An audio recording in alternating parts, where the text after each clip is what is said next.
A five-story palace of red sandstone, standing alone in the middle of the Arizona desert. A rusted locomotive on the tracks in front of it, half buried in sand. Four copper clock faces on the tower all stopped at different times. Camera pulls closer. A pool of red gold light on a marble floor.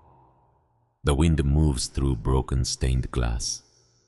Somewhere inside a pendulum swings. Left, right, left. Cut. A ridge half a mile away. A ranch wagon. A tall man in a black coat stepping down onto the sand. A silver badge on the shorter man beside him. Boots crunching. Papers folded in a coat pocket. Cut again. Closer now. A worn calico dress.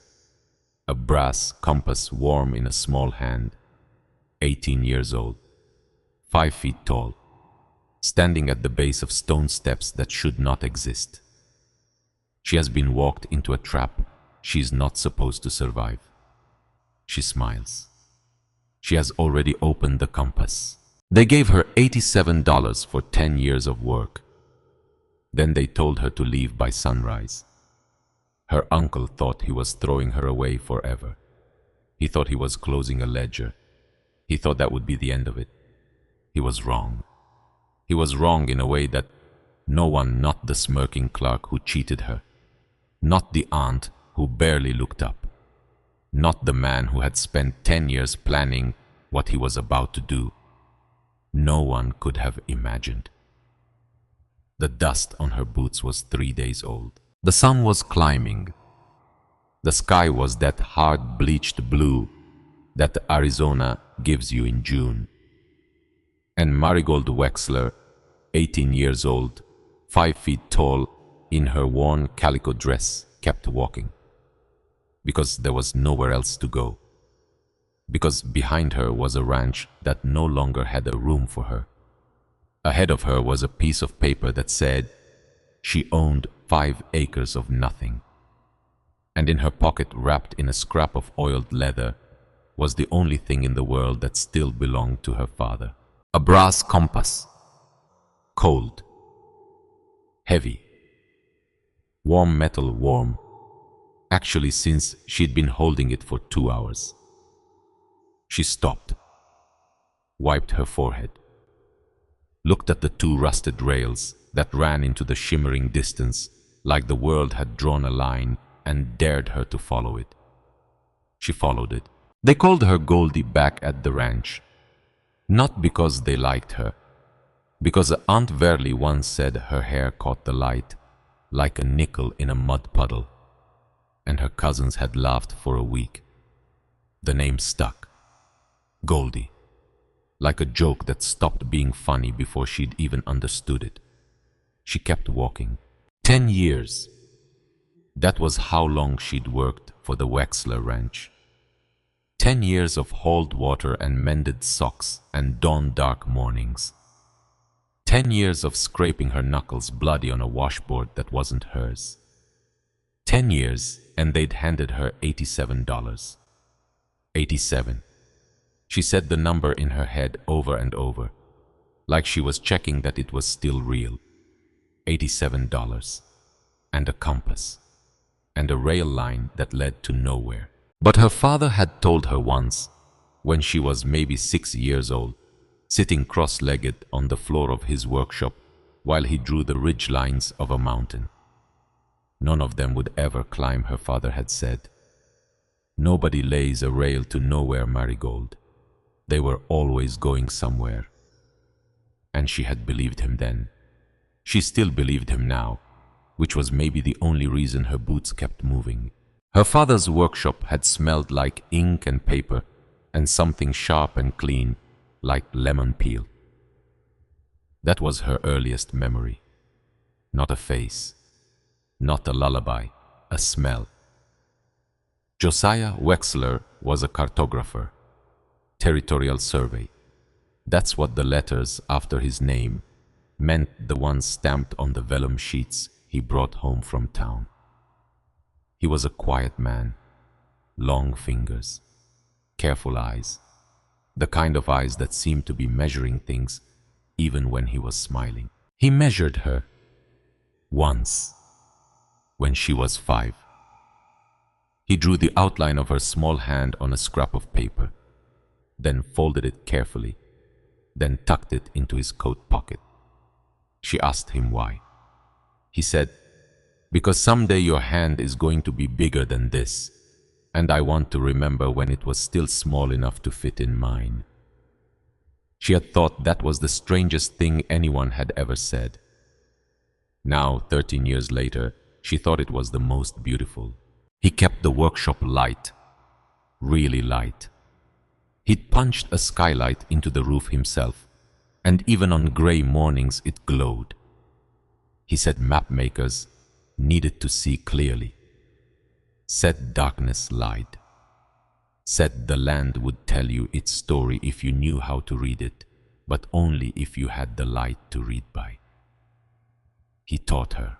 He taught her how contour lines meant elevation, how close-spaced lines meant a hill was steep, how wide-spaced lines meant it was gentle.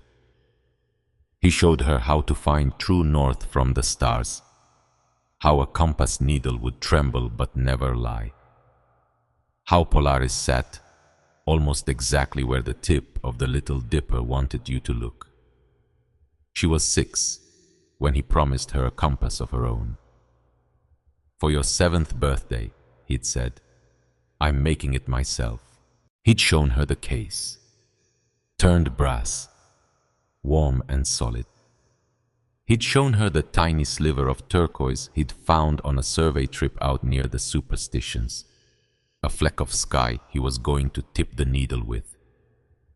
"So you'll always have a piece of the sky," he told her, "no matter how heavy the ground gets."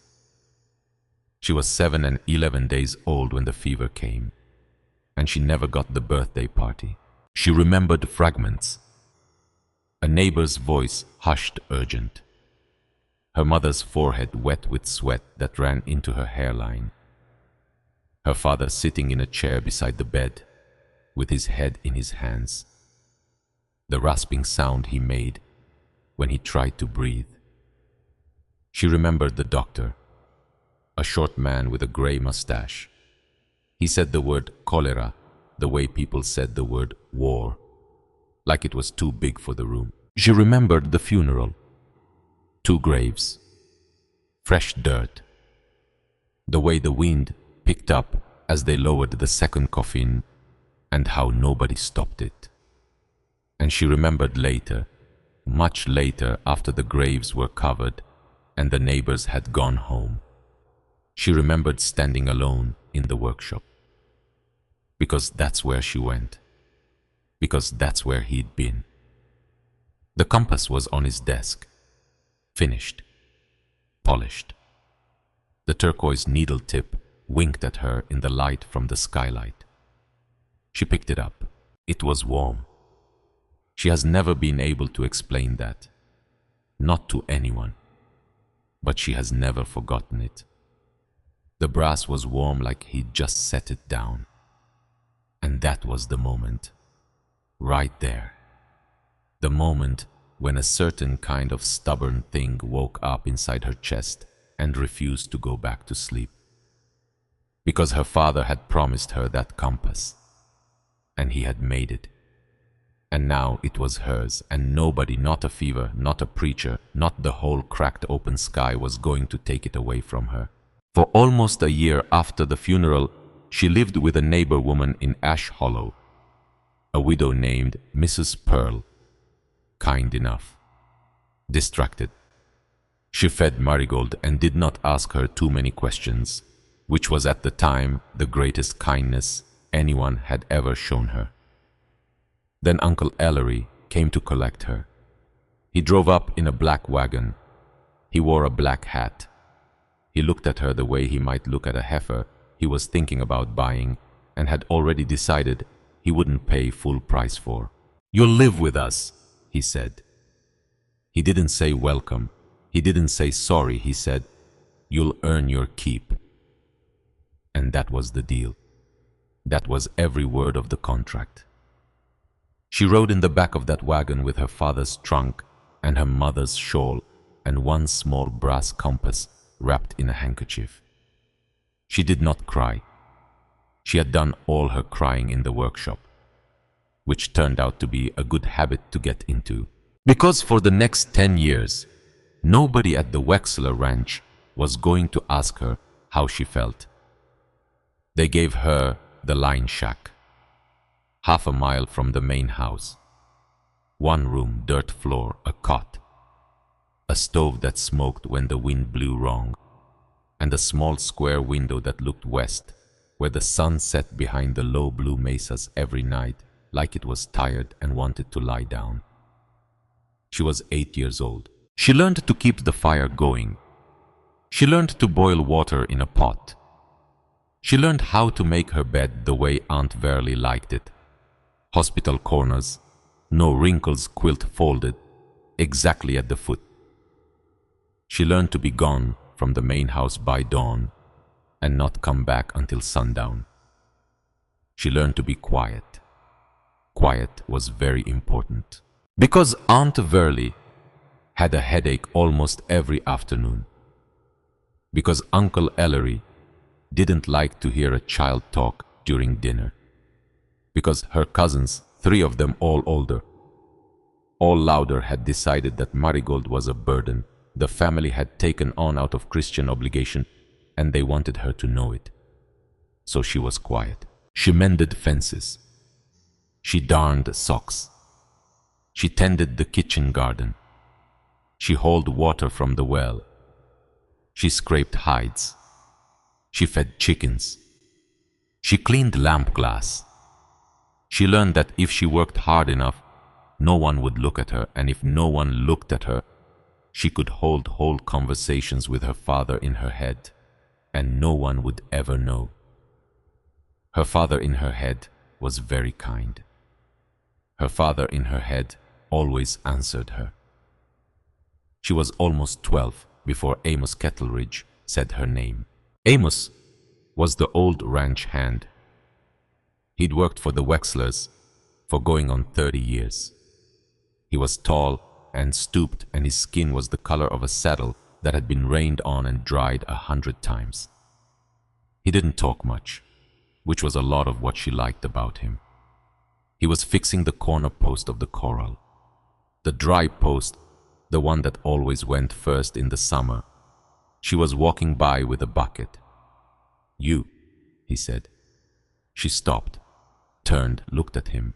Nobody had said "you" to her in a way that meant anything all week. "You want to know how to set a post so it don't rot," he said. She nodded. He showed her. He showed her how to dig deeper than you thought you needed. He showed her how to line the bottom of the hole with gravel, how to soak the post in creosote for 3 days, how to pack the earth around it in layers, tamping each layer down so the wood had something to fight against when the wind came. "Most folks don't tamp enough," he said. "You get lazy on the tamping, you're gonna be digging that post out again in 2 years. Do it right. Do it once." She said, "Yes, sir." He said, "Don't call me sir. I ain't nobody's sir." She said, "Yes, Mr. Kettleridge." He said, "Amos." And that was it. Took her a long time to realize this years actually, but that was the first time in almost 4 years that another human being had told her they wanted to be called by their first name. I taught her more after that. I taught her how to drive a nail straight 3 strokes, 1 to set it, 1 to sink it, 1 to seat it flush. He taught her how to read weather in the clouds, how Marais tails meant rain was coming inside of 2 days, and how a hot dry wind out of the southwest in July meant lightning by nightfall. He taught her how to use a handsaw without binding the blade. He taught her that a sharp tool was safer than a dull one, because a dull tool made you push, and pushing was how you got hurt. She was 13 when he gave her his old pocket knife. "Handle's cracked," he said, "but the blade's good. You keep it sharp, it'll outlast me." She kept it sharp. She was 15 when the incident happened with the water trough. One of her cousins, the middle one, Coburn, had cracked the wooden trough behind the barn. Kicked it, actually, because he was mad about something Uncle Ellery had said. And when Uncle Ellery came looking for who broke it, Coburn pointed at Marigold. "She was clumsy with the axe," he said. Uncle Ellery didn't ask her side. He didn't ask anything. He just looked at her, that same buying a heifer look, and he said, "You'll fix it." She fixed it. She stayed up until midnight. Amos snuck out with a lantern and showed her how to plane a new plank flush against the old boards. She stayed up until her eyes stung. She fixed it well enough that when Uncle Ellery came out the next morning, he touched the seam with his thumb and didn't say a word. Which was, in the Wexler house, as close to praise as a person ever got. Amos, walking back to the bunkhouse afterward, said one thing: "You do good work, Marigold." She almost cried right there in the yard. She did not. She was 17 when Amos got sick. Not dying sick, just old man sick. A cough that lingered, a stiffness in his knees that made him walk with a hitch. Uncle Ellery gave him lighter work, barn chores, harness mending, which meant he was around the house more, which meant Marigold saw him more, which meant one evening in April, sitting on the back step of the bunkhouse, watching the sun go down while she waited for a kettle to boil, Amos said something he had never said before. He said, "Your daddy was a good man." She turned to look at him. She was 17 years old. She had lived at the Wexler Ranch for 9 years, and no one had said her father's name out loud in her presence in 9 years. She said, "You knew him?" Amos said, "A little, not much. He'd come by sometimes to see your uncle." She said, "About what?" Amos looked at her for a long moment. His eyes were pale gray, kind, tired. He said, "About business.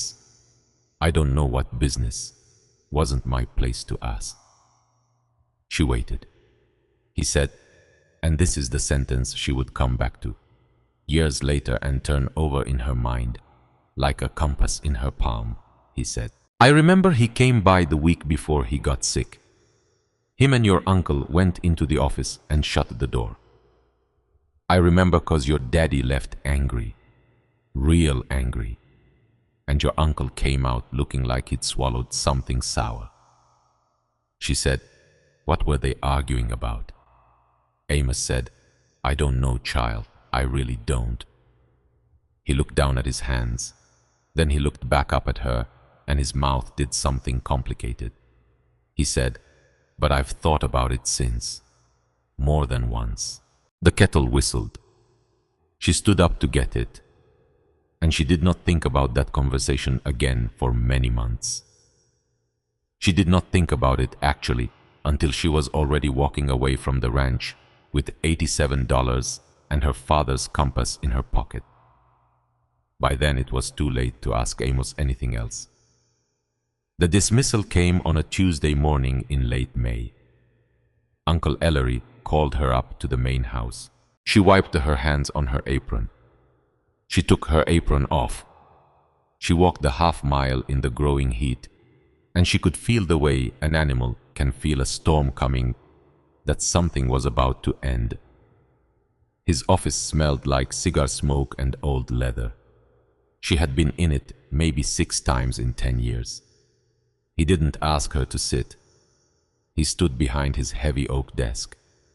He had a manila envelope in front of him. His hands were folded on top of it. He said, I've sold the northeast parcel. She said nothing. He said, including the line shack. She said nothing. He said, new owner takes possession next month. He wants the land cleared. She said nothing.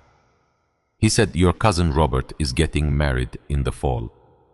His bride will be taking over the household, kitchens, gardens, and so forth. She waited. He said, your position on the ranch has become redundant. Redundant. Redundant. She said the word in her head, like a stone dropped into a still pond. Redundant. Not necessary, not needed, not a person, a position, a line item, a cost. He pushed the envelope across the desk. He said, there are $87 in there. 50 is the inheritance your father left you, a small policy. I've been holding it in trust. He said, the remaining 37 is what I consider fair final compensation for the years of your labor here. $37 for 10 years. That was, she did the math in her head, unable to stop herself. That was $3.70 a year, which was less than a penny a day. She did not say anything. Uncle Ellery said, do you have any questions? She had exactly one question. She said, may I keep my father's things? He blinked. Things, he said, like it was a foreign word. She said, the trunk, the maps, the compass. He looked annoyed, like she had asked for something extra, like she was in fact being greedy on her way out the door. He said, take what's yours, nothing else. She took the envelope. She did not thank him. She turned.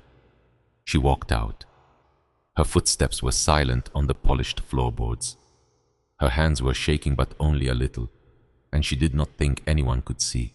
She was almost to the front door when Aunt Verley came out of the parlor. Verley looked at her. Verley looked at the envelope. Verley's mouth pinched up in that way it did like she'd bitten a lemon. Verley said, well, I suppose we'll pray for you. Marigold said, thank you. And she meant it. Not the way you mean it when you're grateful. The way you mean it when you're closing a door. She walked the half-mile back to the shack. She packed. Everything she owned fit in one canvas sack. A spare calico dress. A wool blanket that Amos had given her one winter when the stove wouldn't stay lit. A small whetstone. Amos's cracked-handled pocket knife. A tin cup, a tin plate. A twist of dried jerky. A water skin full. And wrapped in a handkerchief and tucked into the deepest inside pocket of her only coat, her father's compass. That was it. That was 18 years of her life. One canvas sack. She stood in the doorway of the line shack. She looked at the cot where she had slept for 10 years, the stove that had been her only reliable friend, the square window west-facing where the last light of 10,000 sunsets had come to visit her. She did not cry. She said out loud to the empty room, thank you for keeping me alive. And then she stepped out into the yard. Amos was waiting by the gate. He had known. Somehow. She didn't know how, but he had known. He stood there with his old felt hat in his hands. His pale gray eyes were wet. He said, you going? She said, I'm going. He said, you got money. She said, $87. He winced. He actually winced, like she had said something obscene. He said, Marigold. She said, it's what it is. He nodded. Then he reached into his shirt pocket and pulled out something small, a piece of folded paper. He said, I ain't much good at goodbyes. He handed her the paper. Hunt said, you remember what I told you about your daddy, about the week before. She said, I remember. He said, that's an address, man in Tucson. Used to work with your daddy on the survey. If you ever want to know what your daddy was working on before he died, you go talk to him. She looked at the paper. Then she looked at Amos. She said, why are you telling me this now? He said, because ain't nobody gonna tell you now that you're leaving. And you deserve to know your own story, girl. Whole story. Not just the parts folks around here decided to give you. She tucked the paper into her coat pocket, right next to the compass. She said, thank you, Amos. He said, you take care of yourself. She said, I will.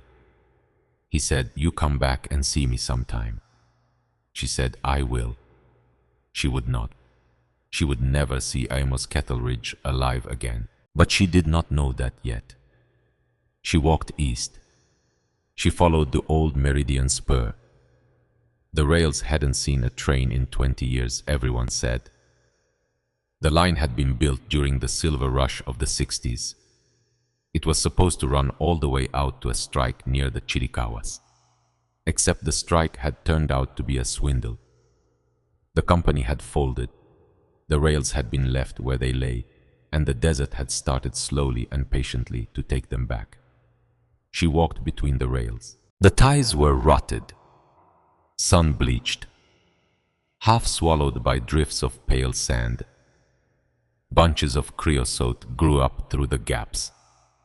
A hawk circled overhead. The only sound was the crunch of her boots and occasionally the dry rustle of a lizard darting through the brush. She walked for a day. She walked for 2 days. She walked for 2.5 days, actually. And by the afternoon of the 3rd day, her water skin was more than half empty, and her boots had blisters inside them, and the horizon in front of her was still nothing but flat, shimmering, empty desert. Perdition Springs came into view on the afternoon of the 3rd day. It was a rough little town.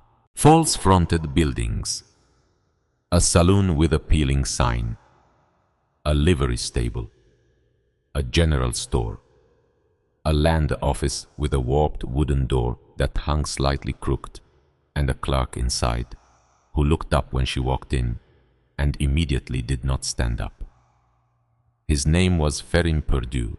He was a soft man, soft chin, soft belly, soft, uncalloused hands folded on the counter.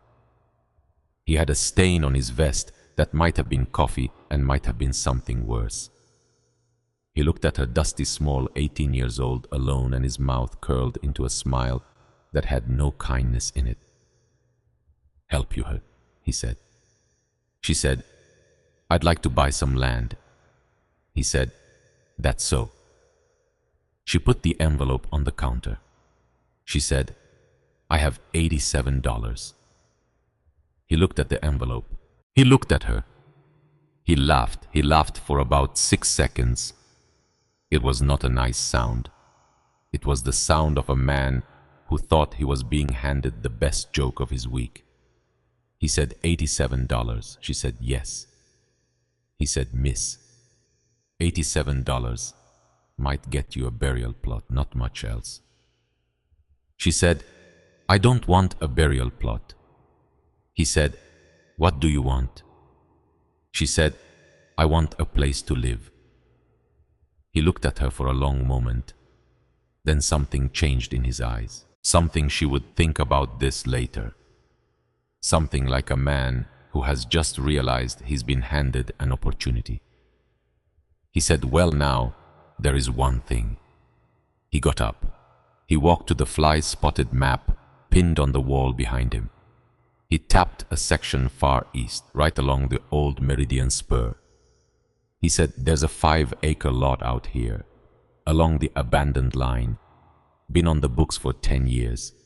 Nobody's ever wanted it. She said, why not?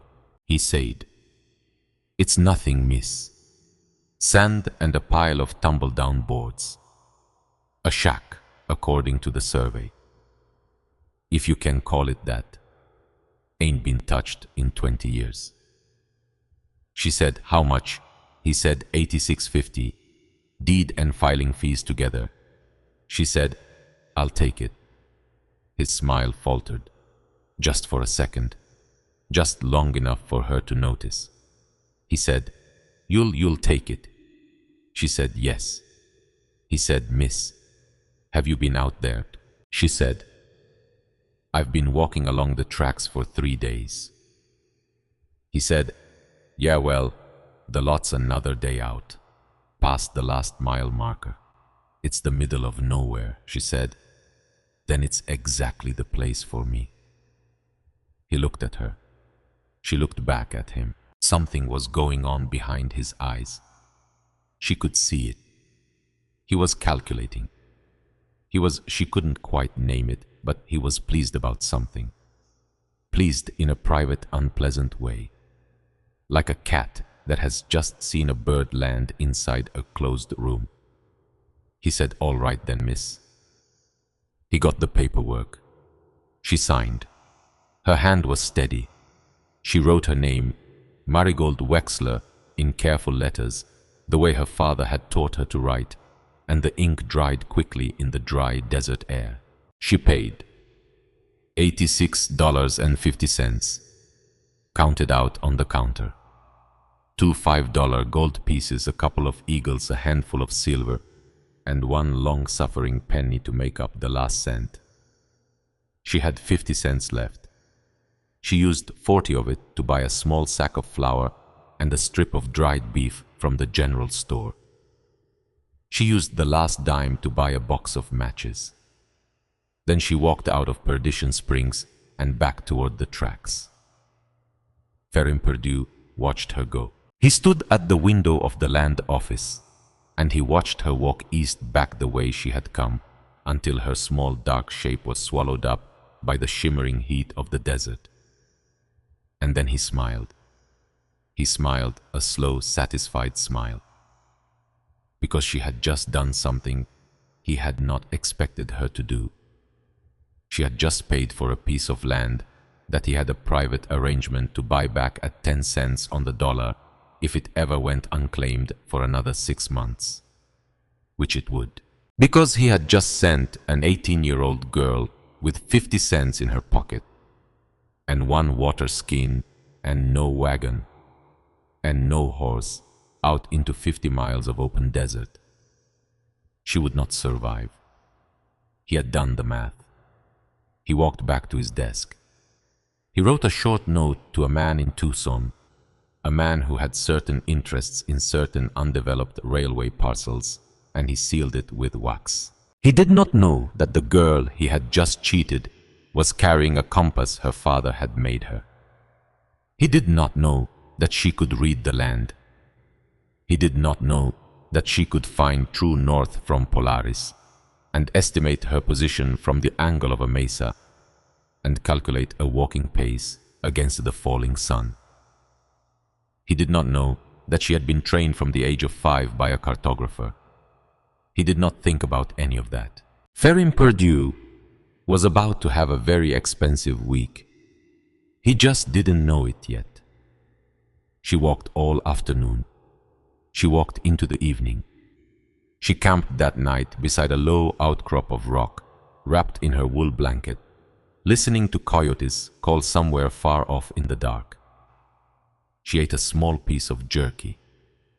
She drank 2 swallows of water. She lay on her back and looked up at the stars. Polaris, right where he had promised her. She closed her eyes. She said, "Good night, Daddy." She slept. She walked all the next day. The tracks kept going east. The country grew stranger, higher. There were mesas now flat-topped, red-shouldered, rising out of the desert floor like the ruins of some enormous ancient city. There were bands of cliff swallows spiraling up from the arroyos. There were saguaros with their arms lifted. She walked. Around mid-afternoon of the fourth day since she'd left the ranch, she came over a low rise. And she stopped. She actually stopped walking. Because ahead of her, half a mile away, standing alone in the middle of an empty red plain, was something that could not possibly be there. She stared. She blinked. She stared again. She had to be seeing things. Sun fever. Dehydration. Something. Except the thing did not disappear. The thing was a building. The thing was 5 stories tall. The thing was built of red sandstone, and it had a clock tower rising off its west end, and it had rows of arched windows glinting in the afternoon sun, and it had a rusted green copper dome, and it had, she squinted, disbelieving it had a locomotive. An actual locomotive, standing on the rails in front of it, rusted the color of old blood, half buried in drifts of sand, silent, enormous. She stood on the ridge in her worn calico dress, with dust on her boots and 47 cents in her pocket.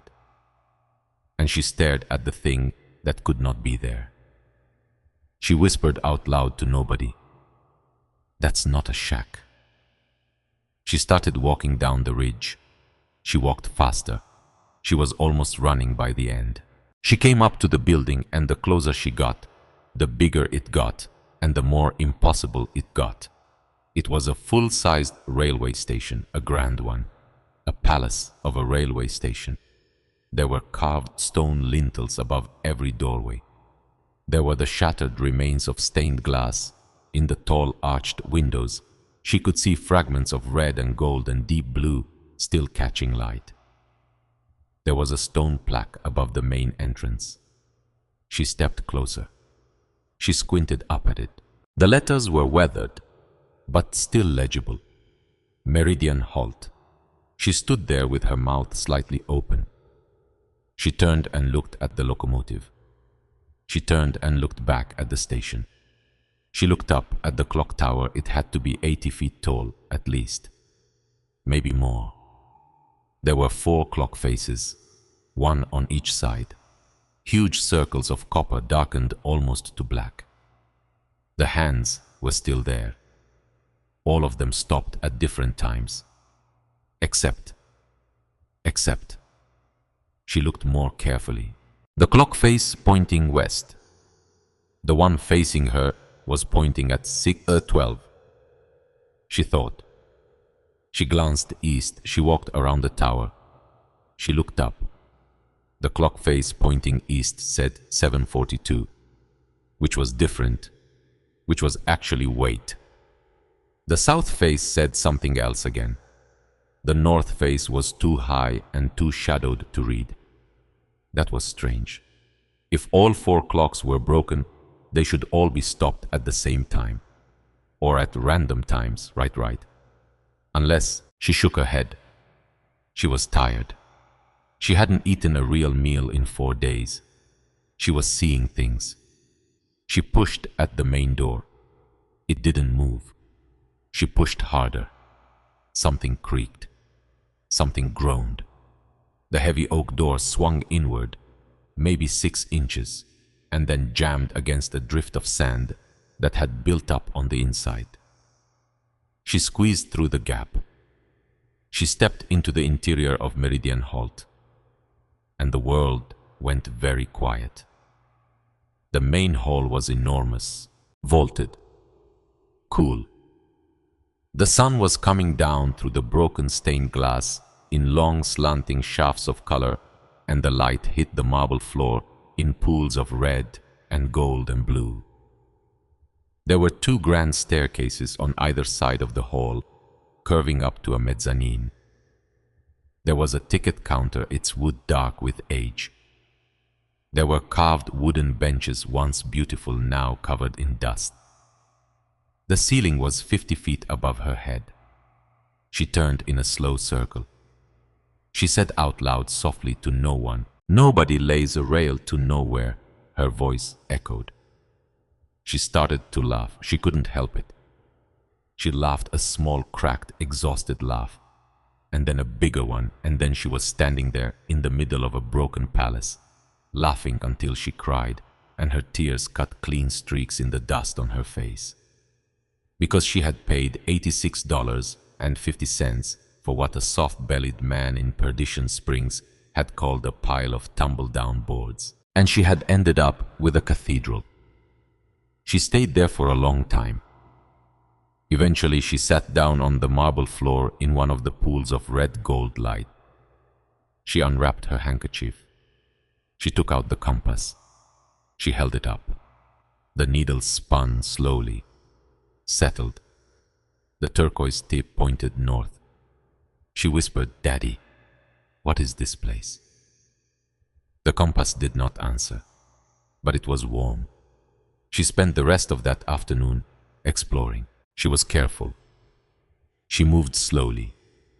She did not trust the floors, but the building, impossibly magnificently, was mostly sound. The roof was intact over the main hall.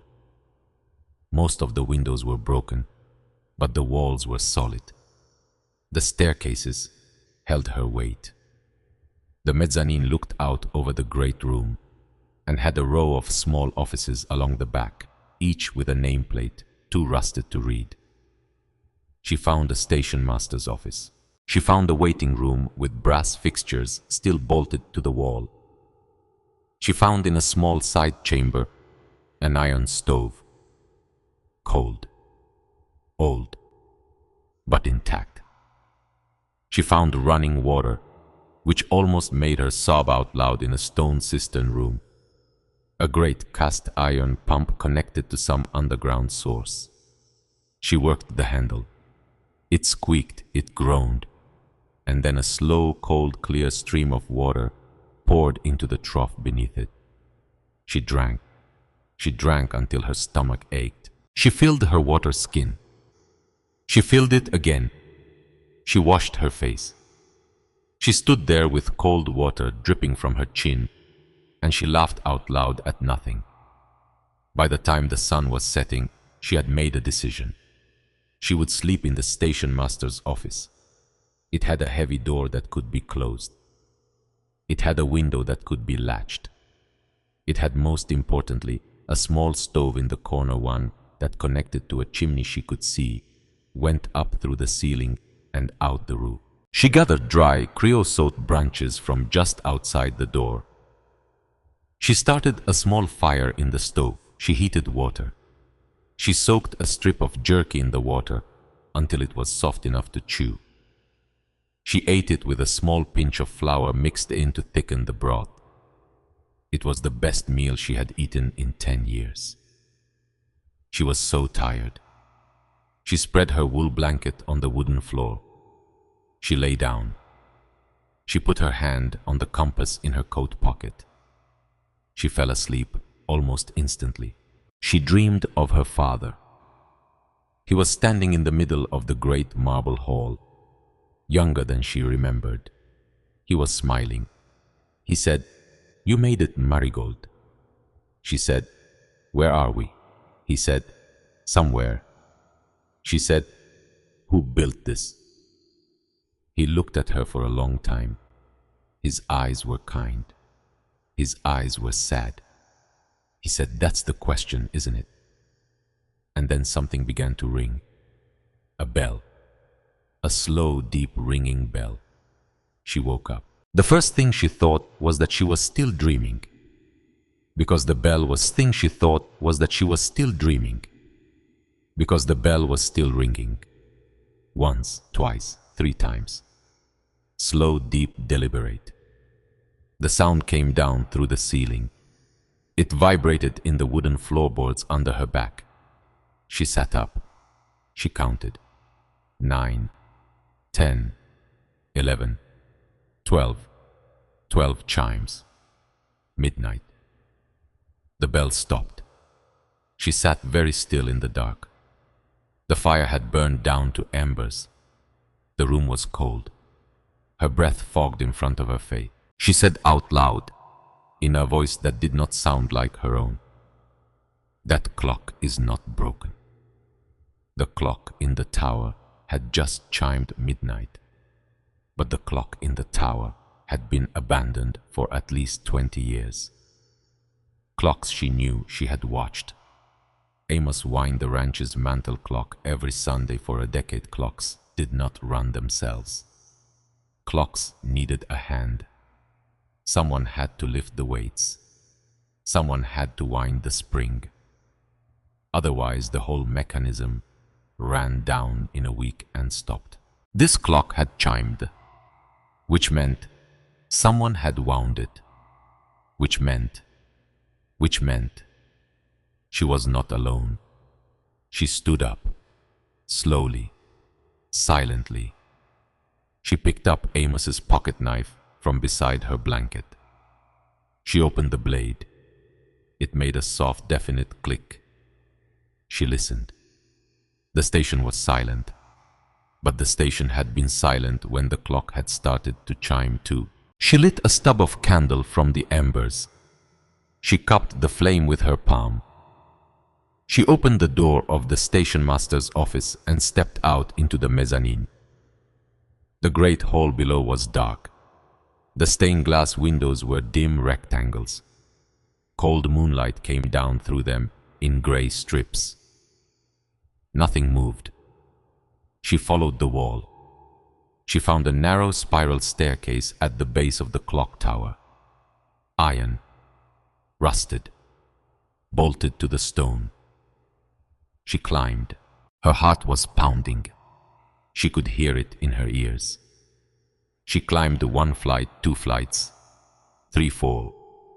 The tower was tall. Her legs began to shake. She kept climbing. She reached the top, the clock mechanism room. It was a small round chamber built into the top of the tower. There were 4 great copper clock faces set into the walls. She could see moonlight through them, catching the shapes of the giant Roman numerals in silhouette. In the center of the room stood the mechanism itself, a tall iron frame, massive brass gears, a pendulum still swinging, catching the candlelight in soft, slow flashes. The pendulum was moving. The clock was running. She stood there and stared at it. She whispered, "Who winds you?" She looked around the small chamber, and she saw something. On a small wooden shelf built into the wall beside the mechanism, a shelf that was recessed into a shadowed alcove, there was a box, a wooden box, small, dark, carved with a simple pattern of flowers along the lid. It was set carefully on the shelf. It was not covered in dust. She approached it. She lifted it down. It was heavier than it looked. She set it on the floor. She knelt.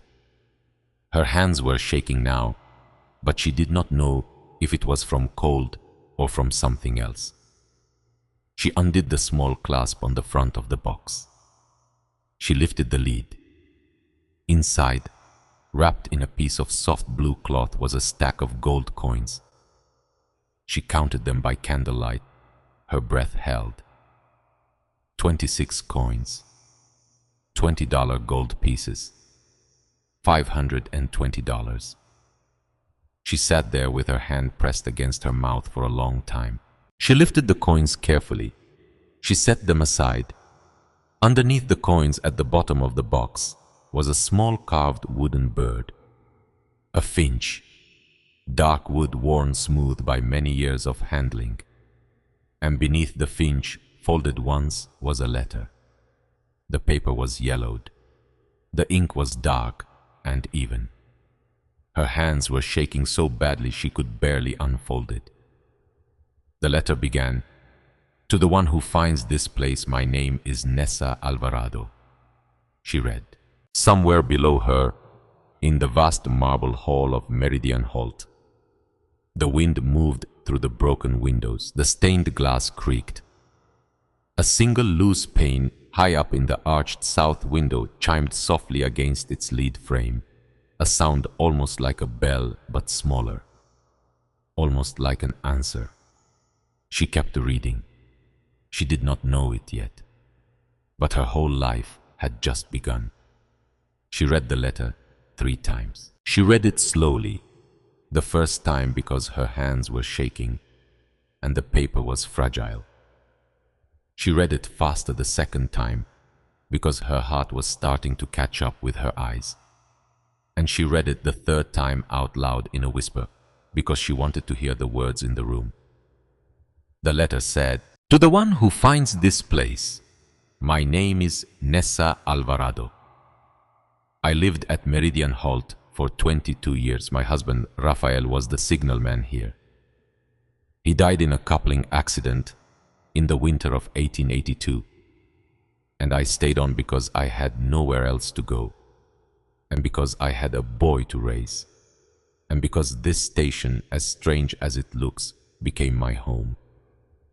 I am leaving this letter and this money for whoever comes next. My son, Mateo, went east 12 years ago to find work.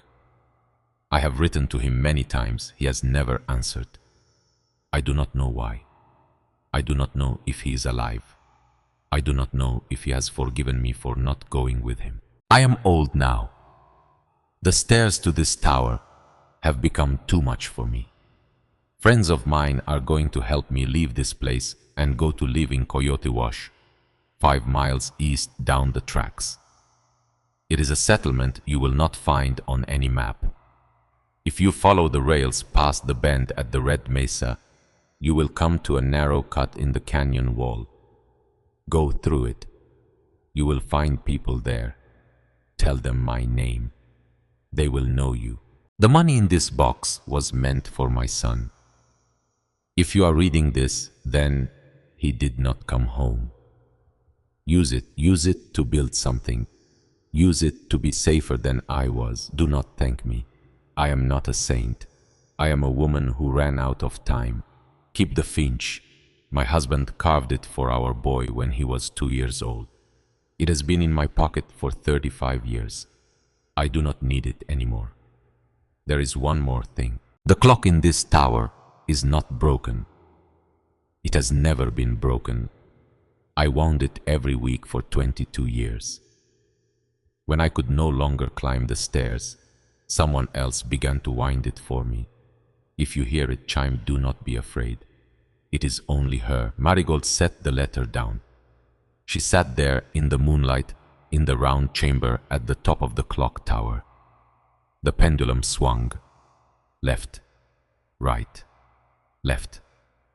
She said out loud to the empty room, her. She said, her who? The pendulum swung, and then, very softly from very far below, she heard something. A door. Down in the great marble hall, somebody had just opened the front door of the station. Marigold's blood went cold. She scrambled to her feet. She put the letter back in the box. She put the coins on top of the letter. She put the finch on top of the coins. She closed the box. She set it back on its shelf. And then she froze. Because whoever was down there was walking now. She could hear the footsteps. Slow. Careful. Not creeping. Not sneaking. Just walking. Like someone who knew the floor. Like someone who had walked it 100 times. She held her breath. The footsteps crossed the great hall. They did not go to the mezzanine. They did not go to the station master's office. They came instead toward the base of the clock tower. They started up the stairs. Marigold's hand closed around Amos's pocket knife. She pressed her back against the stone wall of the round chamber. She stopped breathing. The footsteps kept climbing. Slow, steady, not hurried. 1 flight, 2 flights, 3. Marigold's whole body was shaking now. She could feel her pulse in her jaw. 4 flights. The footsteps reached the top. A figure stepped into the chamber. Small, wrapped in a dark shawl, carrying a lantern, an old woman. She stopped when she saw Marigold. She did not scream. She did not drop the lantern. She simply lifted the lantern a little higher and looked calmly and carefully at the girl pressed against the wall of the tower with a pocket knife in her hand. The old woman said, "You must be the new one." Marigold could not speak. The old woman said, "Put the knife down, Mija. I am not going to hurt you." Marigold's hand did not move. The old woman set her lantern gently on the floor. She lifted both hands, palms out. She was maybe 70 years old, maybe older. Her face was brown and lined and calm. Her eyes were very dark. She said, "My name is Rosalba Quiñones. I have been winding this clock for 6 years. Nessa asked me to." Marigold said in a voice she did not recognize, "Nessa is dead, isn't she?" Rosalba's face did something very small and very sad. She said, "Yes, Mija. 3 years ago. She sleeps in the wash now." Marigold said, "Then why are you still winding the clock?" Rosalba looked at the pendulum. She watched it swing for a moment. Left, right, left, right. She said, "Because a house without a heartbeat is not a house. And this house belonged to a woman I loved. So I keep it beating until someone else comes, until someone else needs it more than a ghost does." She looked back at Marigold. She said softly, "You must be the someone else." Marigold sat down. She did not mean to. Her legs simply gave out. She sat down on the cold stone floor of the tower and she put her face in her hands. And for the first time since she was 7 years old and had walked into her father's workshop and found the warm compass on the desk for the first time in 11 years, Marigold Wexler cried. She cried hard. She cried like a small animal that had been running for a long, long time and had finally been allowed to stop. Rosalba did not touch her. Rosalba did not say anything. Rosalba simply sat down across from her on the stone floor and waited. She was still there when Marigold finished crying. She was still there when the pendulum stopped for the length of one long, slow breath, which pendulums do not usually do, but this one seemed to, and then started swinging again. She was still there when Marigold looked up, her eyes red, and said, "Will you take me to Coyote Wash?" Rosalba smiled. She said, "Mija, I came here tonight to take you." They came down out of the tower at dawn. Rosalba had a burro tied up outside.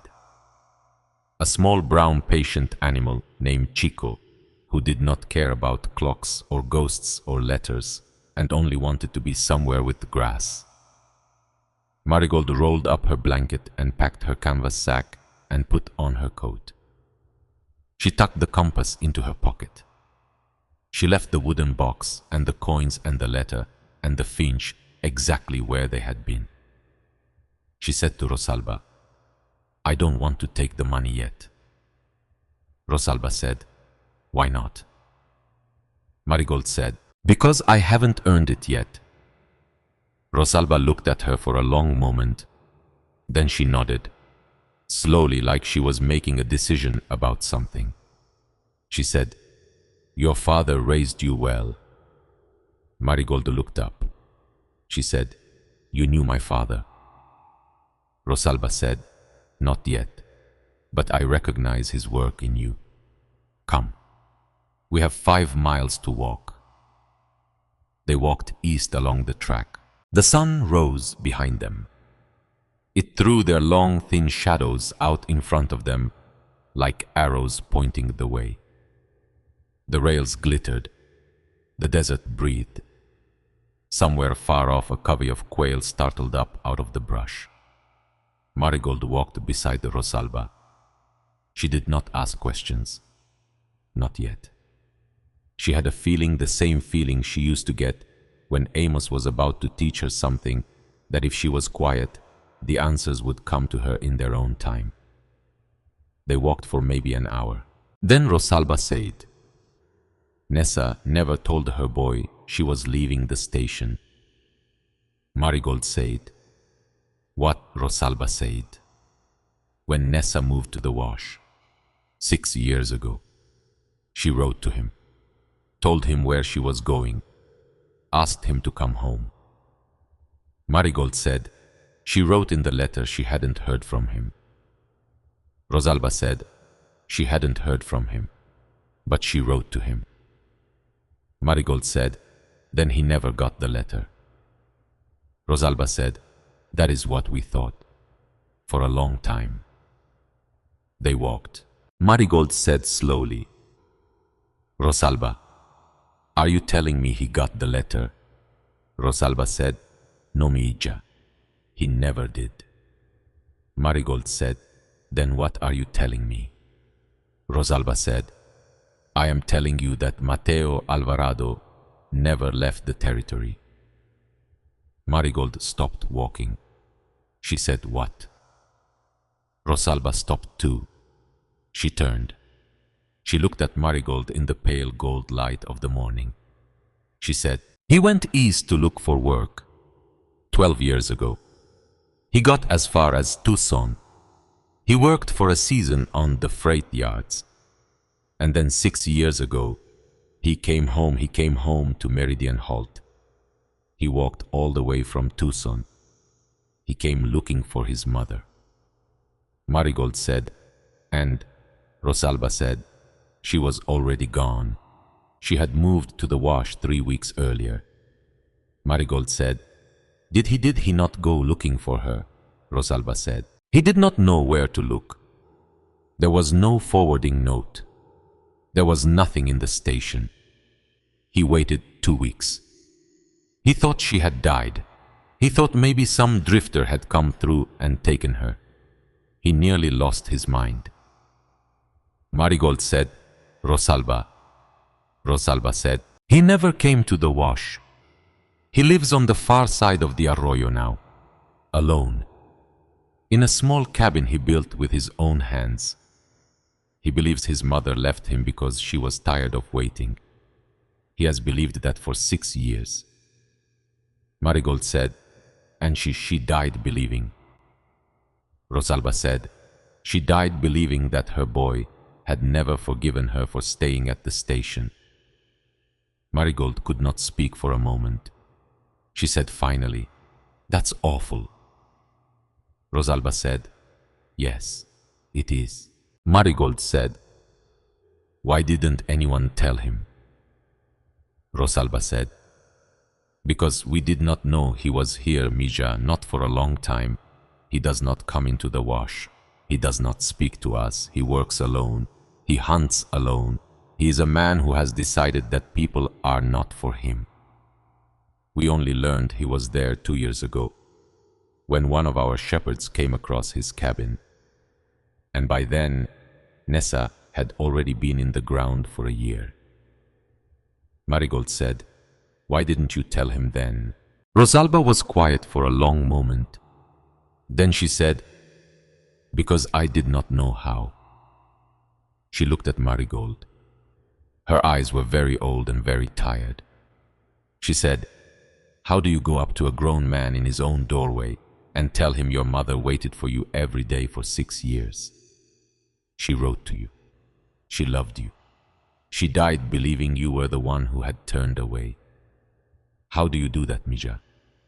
How do you break a man's heart with a truth that comes too late? Marigold thought about that. She thought about it for a long time. She said at last, you bring him the letter. Rosalba looked at her. Rosalba's mouth trembled. Rosalba said, yes, mija, you bring him the letter. They kept walking. The country changed. The tracks bent around a red mesa. The desert floor rose. There were cottonwoods now in a low run of arroyo. And then, just as Nessa's letter had said, there was a narrow cut in the canyon wall, a slot barely wide enough for a wagon with the rails disappearing into it. They followed the rails through. The passage was cool, shaded. The rock walls rose 50 feet on either side. The sound of their footsteps echoed strangely. And then the canyon opened out. Marigold stopped again, because she had walked into something impossible for the second time in 24 hours. Coyote Wash was a hidden valley. Green. A creek ran through it lined with cottonwoods. There were maybe 20 small homes built of adobe and river stone, tucked into the shade of the canyon walls. Gardens grew in neat plots. Goats grazed on a hillside. Smoke rose from 3 chimneys. A blacksmith's hammer rang somewhere. It was a settlement in the middle of a place that no map admitted existed. Marigold whispered, "How long has it been here?" Rosalba said, "Longer than the maps, longer than the railroad, longer than the people who drew the maps." Marigold said, "Who are you?" Rosalba turned to her. She said, "We are the descendants of the families who lost their land after 1848. When the government redrew the border, our grandfathers had papers, old papers, Spanish papers, land grants from the king. The papers were declared invalid. The land was taken. Some of our people scattered. Some went south. But a few of the elders remembered this valley. It had been a sacred place once, a place of water. So they came here, and they built here, and they made a decision that they would never be on a map again, because being on a map is how you get stolen from." She looked at Marigold. She said, "We have kept ourselves invisible for 62 years, Mija." Marigold said, "Then why are you telling me?" Rosalba said, "Because Nessa wanted us to." They walked down into the wash. People came out to see her. They came out slowly, curious, guarded. Marigold could feel their eyes on her small, dusty frame. A blacksmith straightened up from his forge and wiped his hands on his apron. 2 women looked up from a garden. A man in a straw hat set down a rake. A child peeked out from behind a doorway and then disappeared. Rosalba spoke to them in Spanish softly. Marigold caught only a few words. Nessa's name, Meridian, and the word carta, letter. The mood in the wash shifted. People came closer. An older man with a scar across his cheek and eyes that had seen things stepped forward. Rosalba said, "This is Isaiah Fulk, our blacksmith." Isaiah looked at Marigold. He looked at the knife handle sticking out of her belt. He said, "Blade's got a nick in it." Marigold said, "Yes, sir." He said, "Give it to me, I'll fix it." She unbuckled her belt. She handed him the knife. He took it in his enormous scarred hand. He nodded once, slowly, like a decision had been made. He said, "You're welcome here." Rosalba took Marigold into her own home. It was a small adobe house at the end of the settlement. Cool, clean. There was a woven rug on the earth floor. There was a small stove. There was a bench along one wall with dried herbs hanging above it, thyme and epazote, and something Marigold did not recognize. Rosalba fed her. Beans, corn tortillas warmed on the stove, a little goat cheese, water so cold and clean it hurt her teeth. Marigold ate. She ate slowly at first, and then very fast, and then slowly again when she realized how full her stomach had already become. She had not eaten a real meal in she could not remember. Weeks, months, maybe years. Rosalba watched her. Rosalba did not say anything. Rosalba just refilled her cup of water when it got low. When Marigold was done, she sat back. She wiped her mouth. She said quietly, Rosalba. Rosalba said, Yes, mija. Marigold said, Will you take me to Mateo tomorrow? Rosalba said, Yes. Marigold said, Should I bring the letter? Rosalba was silent for a long moment. Then she said, You should bring the letter and you should bring the finch. Marigold said, The finch too. Rosalba said, The finch too, because his father carved it, and because his mother carried it for 35 years, and because when he sees it, he will know that everything he has been telling himself for 6 years has been wrong. Marigold nodded. She did not eat again that night. She could not have. She slept on a folded blanket by the stove in Rosalba's kitchen. She dreamed of her father again. He was standing in the middle of Meridian Holt. He looked around at the vaulted ceiling and the stained glass and the 2 grand staircases. He whistled softly. He said, Well, that's a bigger place than I expected. She said, Did you know about it? He said, Everyone in the survey office knew about it. It was a scandal, a very expensive scandal. She said, Who built it? He said, A man named Thaddeus Marston, a railroad man.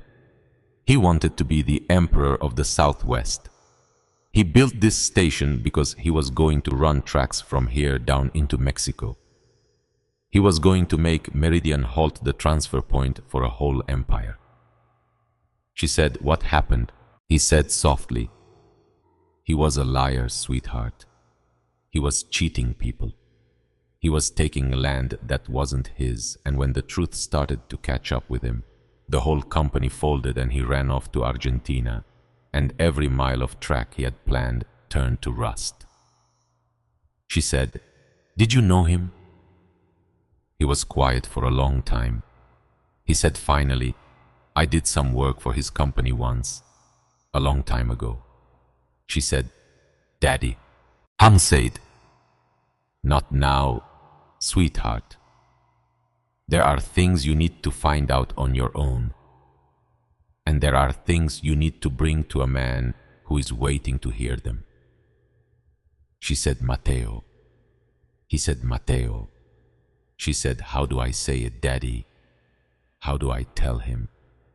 He said, You put the letter in his hand, and you put the finch in his hand, and you say the truth, and then you let him do what he needs to do. She said, Will it help? He said slowly, It will not undo 6 years of grief, but it will end it. She said, That's not enough. He said gently, That's more than most people ever get, Marigold. She woke up. The sun was just coming into the small window of Rosalba's kitchen. She got up. She put on her coat. She put the compass in her pocket. She was ready. Rosalba was already awake. Coffee was on the stove. She had a small covered basket on the table. She said, I put some bread in there and some cheese. Mateo will not have eaten anything but rabbit and coffee in a week, because Mateo does not know how to take care of himself. Marigold said, Rosalba. Rosalba said, Yes, Mija. Marigold said, What if he sends me away? Rosalba said, Then you leave the letter on his doorstep and you walk away, and you trust that a grown man can read his mother's handwriting when he is ready. Marigold nodded. She took the basket.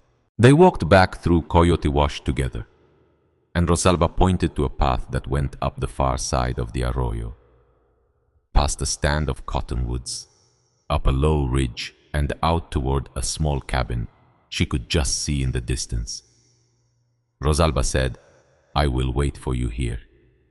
Marigold said, Why? Rosalba said, Because this is between him and his mother, and I am not either of them. Marigold walked alone. The cabin was small. neat, built well. She could see that even from a distance. The corner posts were true. The roof was sound. There was a woodpile stacked with the kind of precision that told her whoever lived here was a person who did things properly, even when there was no one to see. Especially when there was no one to see. She stopped at the edge of the yard.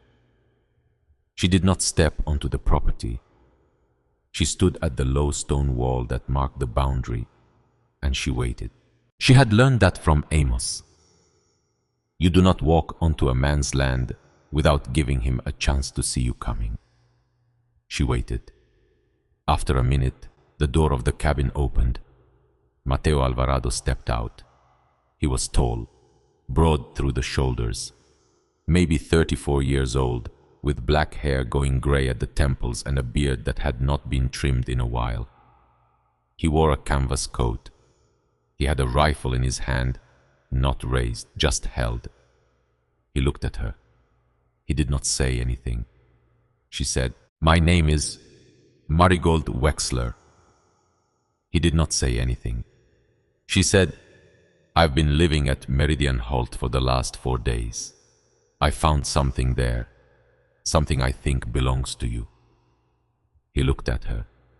His face did not change. He said finally, "There is nothing at Meridian Holt that belongs to me." She said, "I disagree, sir."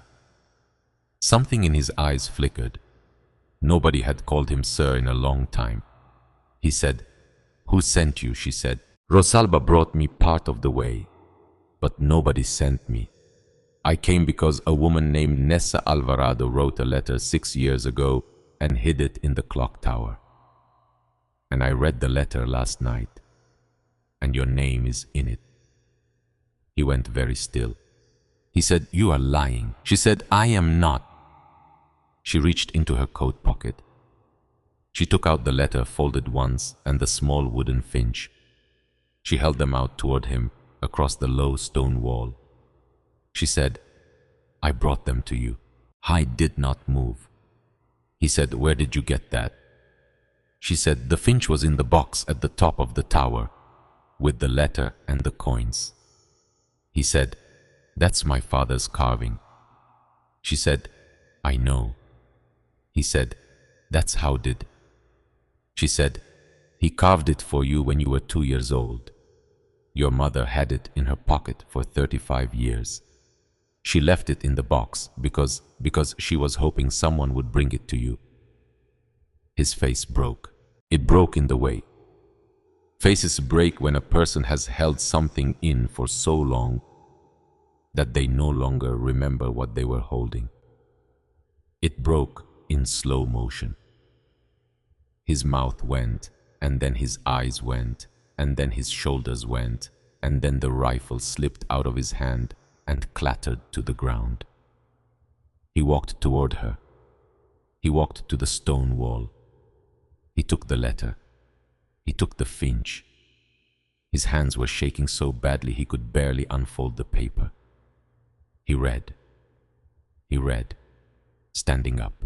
He read with the morning sun on his face and his mother's letter in his hands. He got to the end. He looked up. He looked at Marigold. His eyes were red and full and terrible and clear.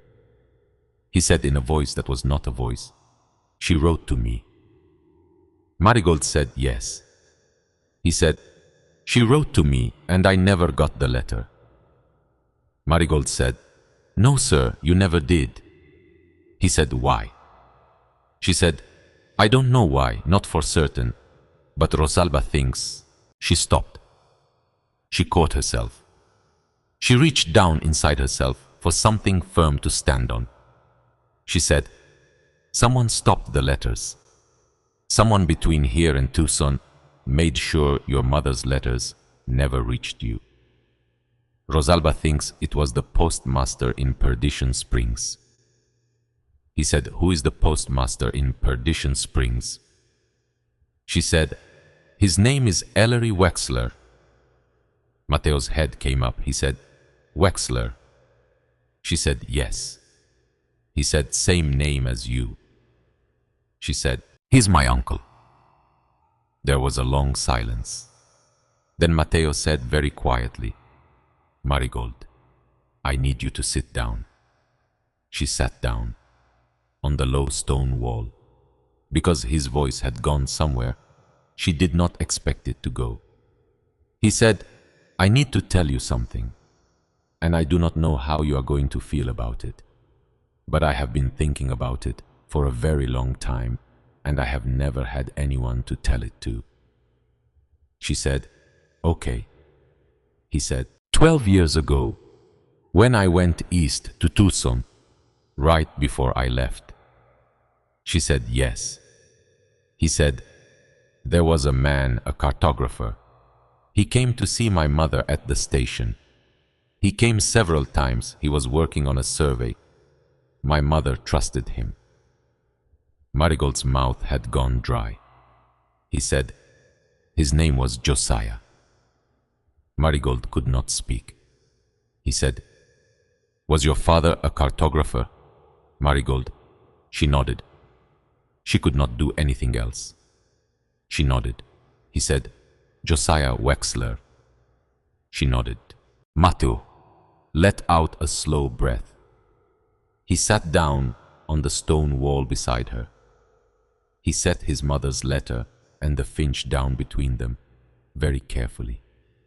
Like they were made of glass, he said, your father saved my mother's life.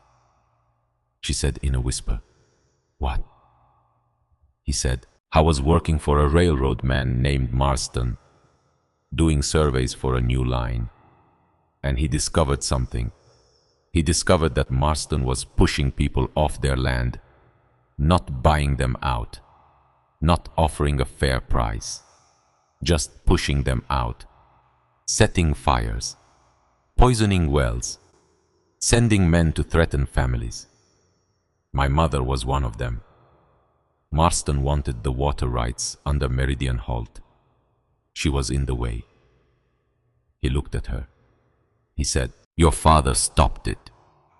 He stood between my mother and the men who came for her. He wrote a letter to the territorial governor. Named names, Marston had to back off. He wanted to have your father killed, but he could not touch him. Your father was too well known, too respected, and there would have been an investigation. He said slowly, accept. Marigold said, accept. Matteo said, except 1 year later your father died. Marigold's whole body went cold. She said, of cholera. Matteo said, that is what they said. She said, Matteo. He said, I am not saying anything, Marigold. I am telling you what I know. What I know is that your father made an enemy of a very rich man. And what I know is that a year later, your father was dead. And what I know is that your mother died 2 days before him. But only your father was in the room the night before he got sick. She said, with who? He said, I don't know, Mija. My mother didn't know either. She just remembered, your father saying he had a meeting with his brother that week. Marigold could not breathe. She said, his brother. Matteo said, his brother. Marigold said in a voice that was very small, Amos told me. Amos told me. Amos said he remembered. He said the week before Daddy got sick, Daddy came to see Uncle Ellery, and Daddy left angry. Matteo said, Marigold. She said, and Ellery came out of the office looking like he'd swallowed something sour. Matteo said, Marigold, listen to me. She said, he killed him. Matteo did not answer. She said, he killed him, Matteo. Matteo said, we do not know that. Not for certain. She said, he killed him. He killed my father. And then he took me in, and he made me sleep in a shack for 10 years. and he made me haul his water, and he called me redundant. Matteo said, Marigold. She stood up. She could not sit. She started walking in small, tight circles at the edge of the yard. She was breathing very fast. Her hands were shaking. She said out loud more to the air than to him. He kept my father's inheritance. He kept my father's maps. He gave me $87. He put me on a road he thought I was going to die on. He is the postmaster of Perdition Springs. He stopped Nessa's letters. Because if Matteo came back then, Matteo would know what my father knew. And if Matteo knew what my father knew, then someone else was carrying the story. She stopped walking. She said, he wanted the story dead.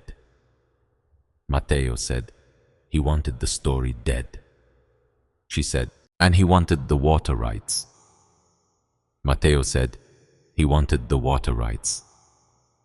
She turned. She looked at him. She said, I have to go back to the station. Matteo said, Marigold, sit down. She said, no. He said, you do not know what you are doing yet. And you are 18 years old, and you have not slept properly in a week, and you are running on grief. She said, I know exactly what I am doing. He said, what? She said, I am going home. She walked back through Coyote Wash with Rosalba. Rosalba did not ask what had happened. Rosalba could see it in her face. Rosalba, who had been reading faces for 70 years, did not need to be told. Rosalba only said, you are not going alone. Marigold said, I am. Rosalba said, you are not. Marigold said, Rosalba, you said the wash has been invisible for 62 years. If you come with me, that end. Rosalba said, Ija. The wash has been waiting 62 years for a reason to become visible again. Marigold's throat closed. She said, I don't know what to say. Rosalba said, do not say anything. Pack the basket. We leave in an hour. Isaiah Folk gave her back her pocket knife. The blade was straight. The nick was gone. The edge was so sharp it caught the light like the surface of a still lake. He said, you keep that sharp, it'll outlast you. She said, somebody told me that once. He said, somebody was right. He handed her the knife. Then he handed her something else. A second knife, bigger, bone-handled, in a leather sheath. He said, you take that too. She said, Isaiah, I can't. He said, you can.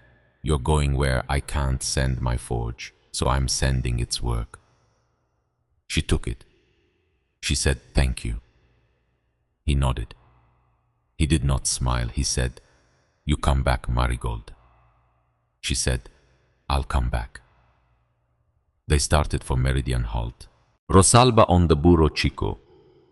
Marigold walking beside. And behind them, coming up out of a cottonwood grove at the mouth of the canyon, a third figure, tall and broad and carrying a rifle. Matteo Alvarado had followed them out. He said when Marigold looked back, I was going to come home eventually. Might as well be today. She could not speak. He said, your father saved my mother, Marigold. I owe him a debt, and I am going to pay it in the only way I know how. She said, which is? He said, I am going to walk you to your own front door. They walked the 5 miles back. The sun climbed, the rails glittered. The red mesa rose in the west. The clock tower of Meridian Halt came into view above the far rim of the desert. She saw it from 3 miles away, that thin dark line rising out of the flat, and something in her chest tightened. Because that tower was hers. That was the strange thing. That was the impossible thing. That was the thing she had not quite believed until this exact moment. Meridian Halt was hers. She had bought it for $86.50 from a man who thought he was killing her. And she was walking home. They came over the last rise. They stopped, because there was already someone at Meridian Halt. Two men standing at the base of the great stone steps of the main entrance. One tall, wearing a dark coat.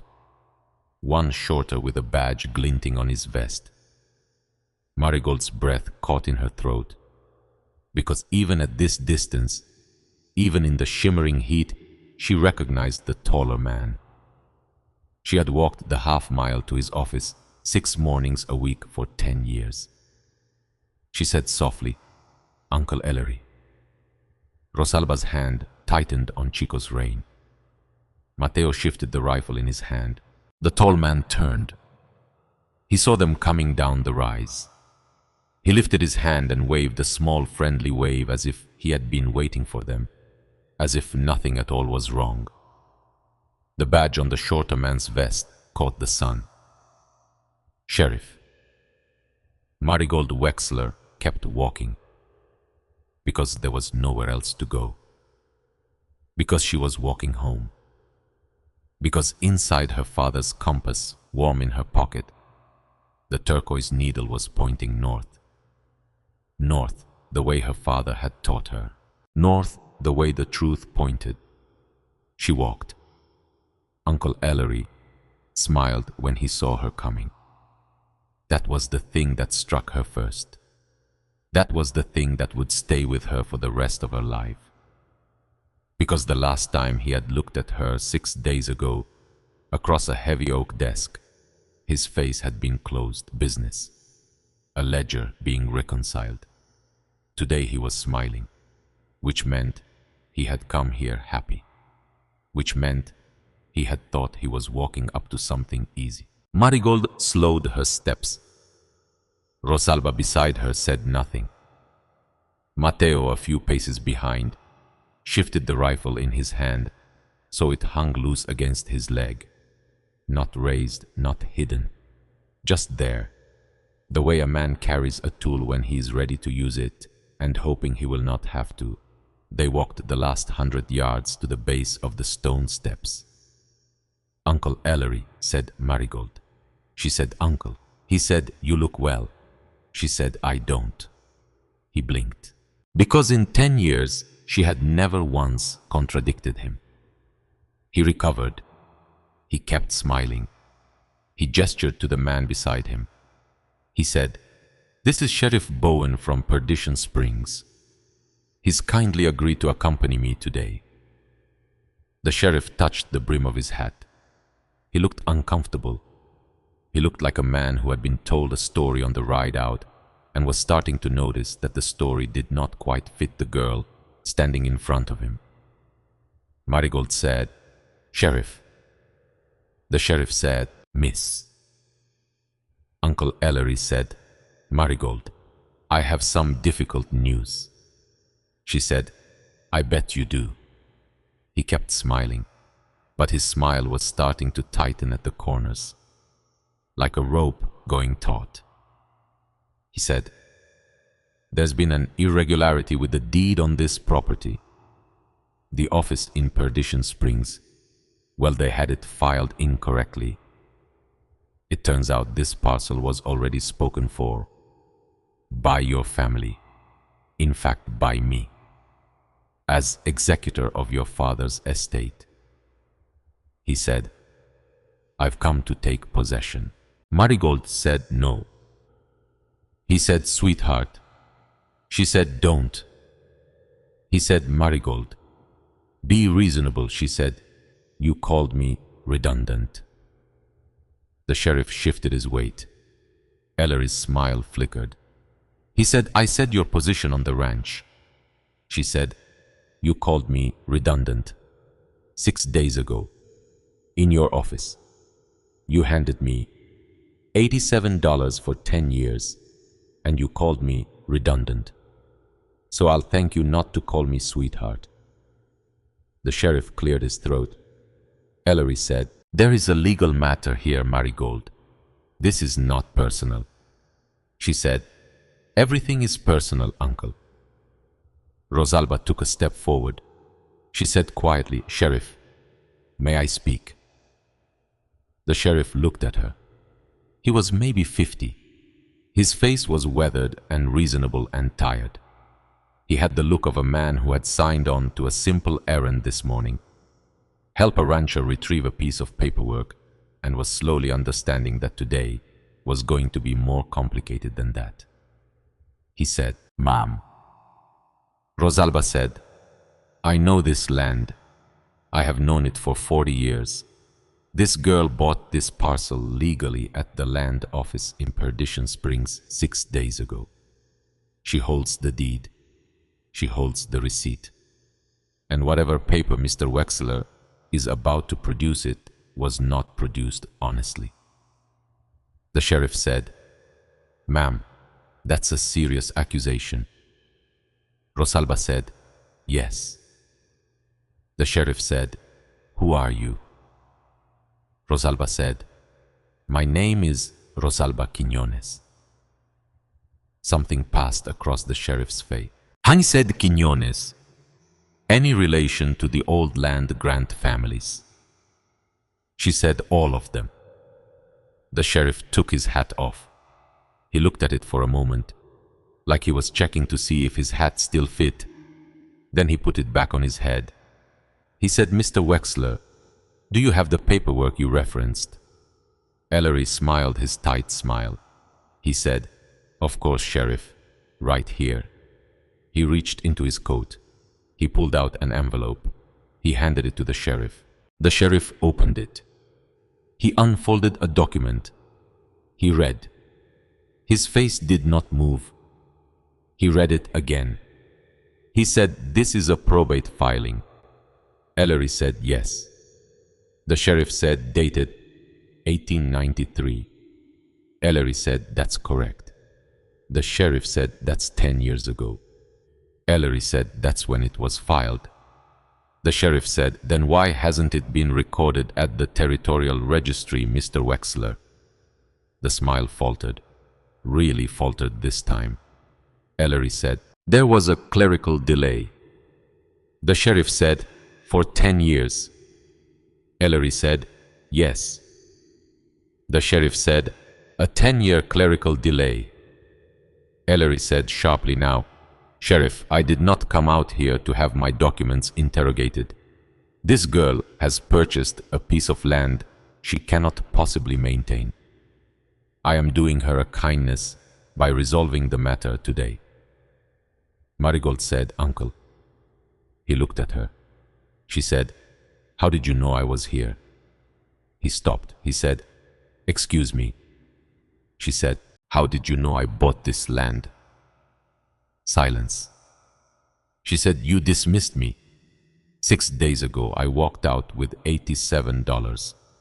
Nobody at the ranch knew where I was going. I didn't know myself. 6 days later, you show up here with a document you claim you've had since 1893. She took a step closer to him. She said, "How did you know?" He did not answer. She said, "Because Ferrin Perdue told you." Ellery went white, actually white. The blood left his face in one long, slow wave. The sheriff turned very slowly to look at him. The sheriff said, "Mr. Wexler." Ellery said, "Sheriff, this is a child. She's grieving. She's making things up." Marigold said, "Sheriff, ask him where his brother's compass came from." Ellery said, "What?" Marigold said, "Ask him. Ask him where my father's compass came from."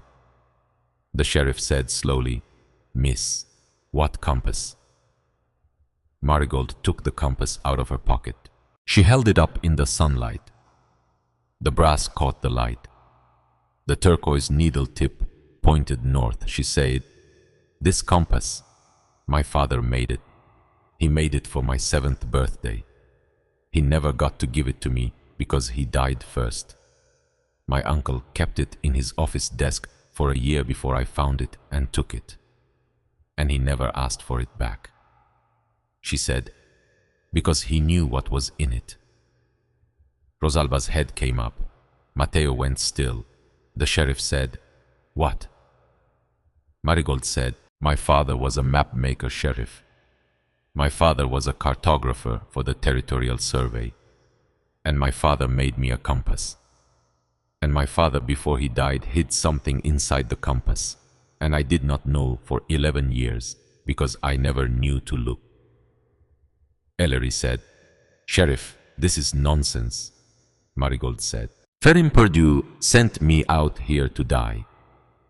He sold me a piece of land 88 miles from town for $86.50, and he sent me out here with 50 cents and a water skin, and he expected me to die in the desert, which means he expected the land to go unclaimed, which means he expected my uncle to come pick it up cheap," she said. "You can ride into Perdition Springs and ask him yourself, Sheriff.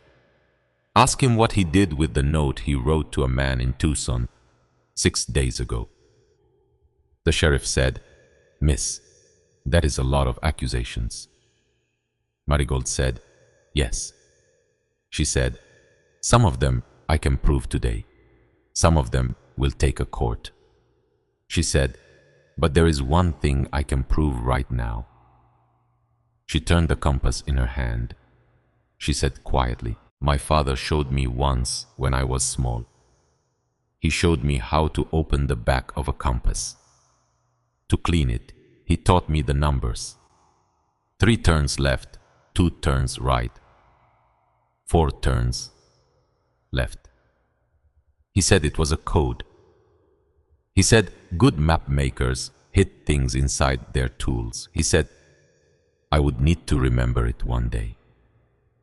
She said, "I did not remember it. I forgot. For 11 years. She said, "I remembered it last night. In the tower." She turned the brass ring on the back of the compass. Left 3, right 2, left 4. Something small clicked. The back of the compass hinged open. The sheriff took a step forward. Ellery said, "Sheriff, this is theater. She's..." Inside the back of the compass was a tiny folded square of paper. Marigold took it out. She unfolded it very carefully. Her hands were shaking, but she had done all her shaking already, and these were the last of it. She said, "Sheriff, this is a survey plat, signed by my father, signed and sealed by the office of the territorial surveyor." She held it up. She said, "It is the deed of trust for the water rights beneath Meridian Halt," she said. "It is dated 11 months before my father died," she said, "and it names the beneficiary." She held the tiny paper out to the sheriff. The sheriff took it. He read it. He read it a second time. He looked up at her.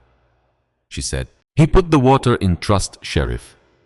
He put it in trust for the people of Coyote Wash." The sheriff's mouth opened. The sheriff's mouth closed. Ellery said, "That paper is a forgery." The sheriff said, "Mr. Wexler, this is on territorial letterhead. This has the raised seal of the Surveyor General." Ellery said, "It is a forgery." The sheriff said, "Sir, I have seen the Surveyor General's seal 300 times. This is not a forgery." Ellery took a step back. His hand went inside his coat. Marigold said very sharply, "Uncle." Matteo lifted the rifle. The sheriff said, "Mr. Wexler, take your hand out of your coat, slowly." Ellery froze. He took his hand out. "Empty," the sheriff said. You are going to ride back to Perdition Springs with me, Mr. Wexler. Ellery said, on what charge? The sheriff said, that is going to depend on what Mr. Perdue tells me when I get there. Ellery said, you cannot. The sheriff said, I can. Get on your horse. Ellery looked at Marigold. For one long moment, his face did something she had never seen it do before. It went slack. It went old. It went small. Suddenly. Like he was a person after all. Like he had always been a person, and only now had she caught him at it. He said quietly, Marigold. She said, yes, uncle. He said, your father. She said, don't. He said, your father was... She said, uncle. If you finish that sentence, I promise you I will not testify, and you will need me not to. He looked at her. He closed his mouth. He mounted his horse. The sheriff mounted his. The sheriff said, Miss, I will need you in Perdition Springs on Friday. There will be questions. A judge from Tucson will come. Marigold said, I'll be there. The sheriff said, you have my word that no one is going to touch this station until this is sorted. Marigold said, thank you, Sheriff. He touched the brim of his hat. He said, Miss Wexler. She said, Sheriff. He turned his horse. The two men rode away across the red plain. Marigold watched them go until they were small dark shapes shimmering in the heat. Then she sat down on the bottom step of Meridian Halt. She sat down very slowly because her legs did not work anymore. Rosalba came and sat down beside her. Mateo set the rifle against the stone wall and sat down on the other side. Nobody spoke for a long time. Marigold looked at the compass in her hand. The back was still hinged open. The tiny folded paper, the survey plat, the deed of trust, was in her other hand. She said out loud, he knew. Rosalba said, yes, Mija. She said, my father knew 11 months before he died that they might come for him. And he put the paper inside the compass. And he made the compass for me. And he was going to give it to me on my 7th birthday, and I was going to learn the code, and he was going to explain it to me when I was older, and I was going to grow up, and I was going to know what to do. Rosalba said, yes. Marigold said, but he didn't get to give it to me. Rosalba said, no. Marigold said, he didn't get to teach me the code. Rosalba said, no. Marigold said, I forgot it for 11 years. Rosalba said, you remembered it last night. Marigold said, how? Rosalba said softly, because you were finally in a place where you could hear him again, Mija. Marigold did not answer.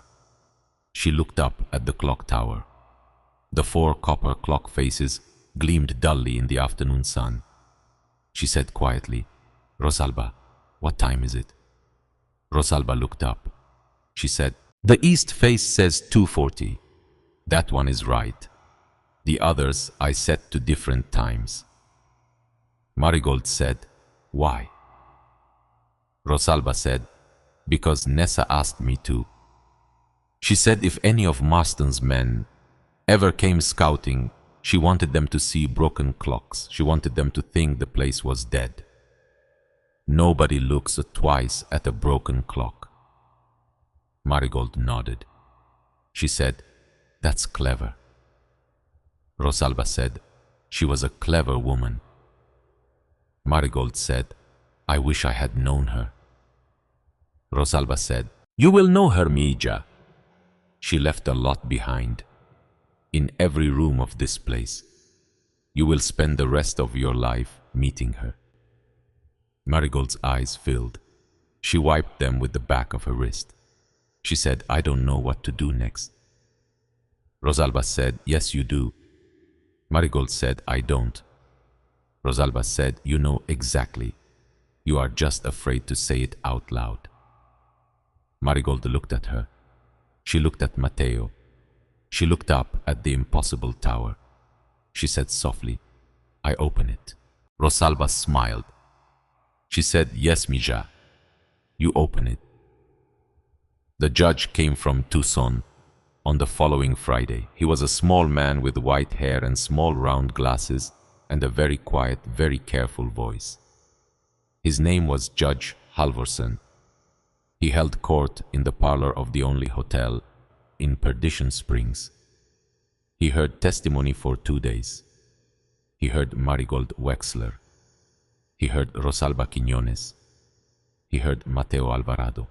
He heard Sheriff Bowen, who by then had been to Ferrin Perdue's home in the middle of the night with a warrant and had come out with a bundle of letters, years of letters, that Ferrin Perdue had been holding back at his own convenience for reasons that included favors to Ellery Wexler and also included at least $12 paid to him by a man in Tucson who worked for the estate of the late Thaddeus Marston. Ferrin Perdue lasted about 20 minutes in the witness chair. He cried. He named the names. He named Ellery Wexler. He named a man named Fenwick Marston, nephew of the dead railroad emperor, who had spent 5 years quietly trying to reassemble his uncle's collapsed empire, starting with the water rights beneath Meridian Holt. Ellery Wexler did not cry. Ellery Wexler said nothing at all. Ellery Wexler was charged with fraud with obstruction of federal mail and with conspiracy to commit murder. The murder charge was harder to prove. It would take a year. It would take the exhumation of Josiah Wexler's remains from the little churchyard in Ash Hollow. It would take the testimony of a chemist from the University of Arizona who would find evidence of poisoning consistent with the manner of death. That was enough for the jury. Marigold did not testify at that trial. She had already testified at the first one. At the first one, she stood up in the parlor of the Perdition Springs Hotel, 5 feet tall, 18 years old, in a clean calico dress that Rosalba had pressed for her, and she looked at Judge Halvorson, and she told him the whole story. She told it plain. She did not embellish. She said, I do not know for certain that my uncle killed my father. I have suspicions. I have things a ranch hand told me. I have a story a woman told her son. But I do not have proof of murder, Your Honor. I have proof of theft. I have proof of mail obstruction. I have proof of fraud. I have proof of a scheme that has been running for 10 years to take a piece of land my father tried to protect. She said, I would like the court to know that. She said, I would also like the court to know something else. Judge Halvorson said, yes, Miss Wexler. She said, my father made a survey plat 11 months before he died. He put the water rights of this station in trust. He named a beneficiary, and I would like to formally read that beneficiary into the record. The judge said, please do. Marigold Wexler read. She said, Dr. Lucy. The undersigned Josiah Wexler, territorial surveyor, does hereby place the mineral surface and water rights of the parcel known as Meridian Holt together with all appurtenances and easements in trust for the residents of the settlement known locally as Coyote Wash, with the further condition that said trust shall be administered by his heir upon reaching the age of majority in perpetual consultation with the community of said wash. She looked up. She said, his heir is me, Your Honor. The judge said, yes, Miss Wexler. She said, I have reached the age of majority. The judge said, yes, Miss Wexler. She said, and I am here." The judge very slowly, very carefully took off his glasses. He wiped them on a small square of cloth. He put them back on. He said, "Miss Wexler, the court accepts the plat. The court will honor the trust. And the court will note for the record that in 22 years on this bench, I have not encountered a more clear-eyed young woman." Marigold sat down. Her legs were shaking. Rosalba took her hand and held it. Rosalba did not say anything. Rosalba did not need to. They rode back to Meridian Halt on the following morning. Rosalba on Chico, Mateo walking, Marigold walking. They came over the last rise. Meridian Halt rose out of the red plain in front of them, and the afternoon sun was catching the copper dome and turning it green gold, and the stained glass in the tall arched windows was throwing color out across the sand for 100 yards. Marigold stopped. She looked at it. She said, "I don't know how to run a train station, Rosalba." Rosalba said, "Good Mija, because you are not going to run a train station." Marigold said, "What am I going to run?" Rosalba said, "Whatever you decide." They walked down toward it. The autumn came. The autumn came, and then the winter, and Marigold Wexler learned that a 5-story sandstone railway station was very cold in December. She learned other things too. She learned that a certain kind of stove could be moved from the station master's office down to the great marble hall, and that if you sealed the broken windows with oiled canvas, and if you laid rugs across the marble floor, and if you built a bench along the wall, then the great hall became a room where people could sit. She learned that people came. The first was a woman from Perdition Springs. She showed up in a wagon in October. She had 3 children with her. Her husband had died in the spring. Her landlord had put her out onto the road at the beginning of the month. She had heard somehow nobody was quite sure how these things spread, but they did. She had heard that there was a girl at the old station out east who might have room for a family. Marigold gave her a room. She gave her the station master's office. She moved down to a smaller room on the mezzanine. The woman's name was Dorothea, and she had brought a rooster and 8 hens with her, and by November the great hall of Meridian Halt smelled like fresh bread and had 4 chickens roosting on top of the ticket counter. The second was a young man who had walked out of Tombstone with a broken arm and no money. His name was Simeon. He fixed clocks. He said he could not fix Meridian's clock, because Meridian's clock was, in his professional opinion, the most beautifully engineered clock he had ever laid hands on, and it did not need him. But he could fix everything else. He fixed the pump. He fixed the hinges. He fixed the crack in the stove chimney. He fixed the bell rope in the small chapel on the north side of the building, which nobody had known was there. He stayed. By Christmas, there were 9 people living at Meridian Halt. By March, there were 18. By June, there were 26, and a schoolroom had opened on the mezzanine, and Isaiah Fulk's forge had been moved out to a small stone shed at the east end of the property, and Rosalba was teaching herbal medicine to a class of 6 women 3 mornings a week. Mateo Alvarado built a small house of his own near the base of the clock tower. He did not move into it right away. He said he wanted to be sure. He said he had been alone a long time. He said he was afraid he had forgotten how to be with people. Rosalba said, "Then practice mijo." He practiced. He came for dinner 3 nights a week, then 4, then 5. By the following spring, he was there every night. He carved things in the evenings, little birds mostly. He gave them to the children. He had it turned out being raised by a man who carved birds for people he loved. He was learning to be that man himself. The trials went their long way. Ferim Perdue served 3 years for mail fraud and conspiracy.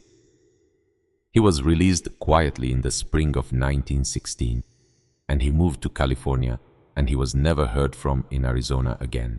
Fenwick Marston was indicted on a dozen counts of fraud in absentia.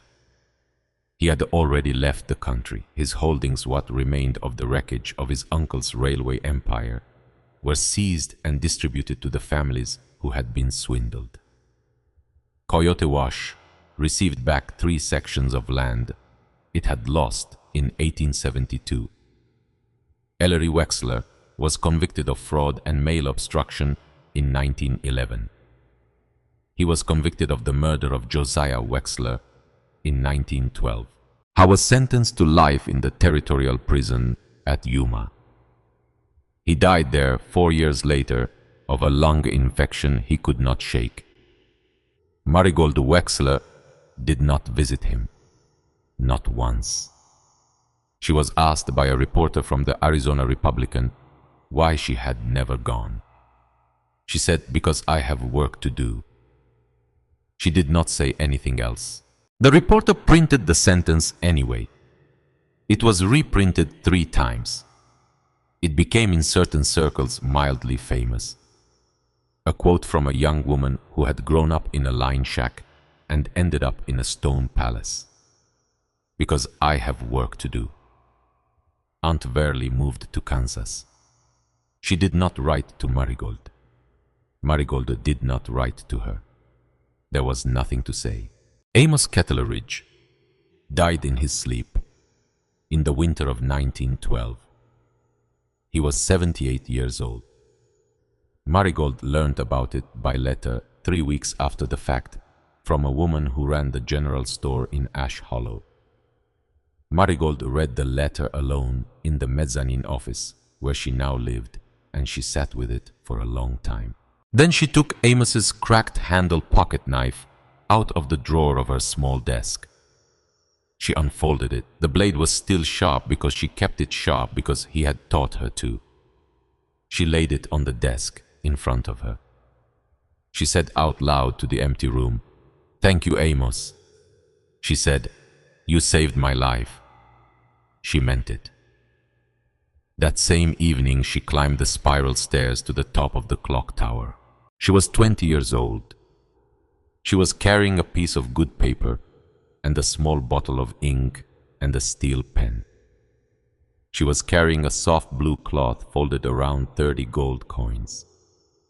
She was carrying a small carved wooden bird that Mateo had made her the previous Christmas, because he was carving birds again, because he was a man who did that now. She sat down on the cold stone floor beside the mechanism. The pendulum swung. Left, right, left. She wrote. She wrote slowly. She wrote in careful ink on good paper. She wrote to whoever comes next. "My name is Marigold Wexler. I lived at Meridian Holt for the first time in the spring of 1910 when I was 18 years old and had $87 and a compass my father had made me. I bought this station for $86.50 from a man who was hoping I would die in the desert. I did not die. I found instead a letter that another woman had left for me before I was even old enough to read. Her name was Nessa Alvarado. I never met her. She saved my life. The money in this box is not mine. It has never been mine. It belongs and has always belonged to whoever needs it more than I do. I am leaving it here because there will come a day when you find this letter and you will need it. And I want you to know that a stranger a long time ago was thinking about you. The clock in the tower keeps running. Somebody winds it. That is how these things work. Use the money. Build something. Be safer than we were. And when you can, if you can someday, when the time is right, Leave a letter of your own for the one who comes after you. That is the whole thing. That is the only thing. We are none of us as alone as we think we are. Marigold Wexler, Meridian Holt, Arizona Territory, winter 1912. She folded the letter. She placed it in the wooden box in the small alcove. She placed the 30 gold coins wrapped in soft blue cloth on top of the letter. On the top of the coins, she placed the small carved wooden finch. She closed the box.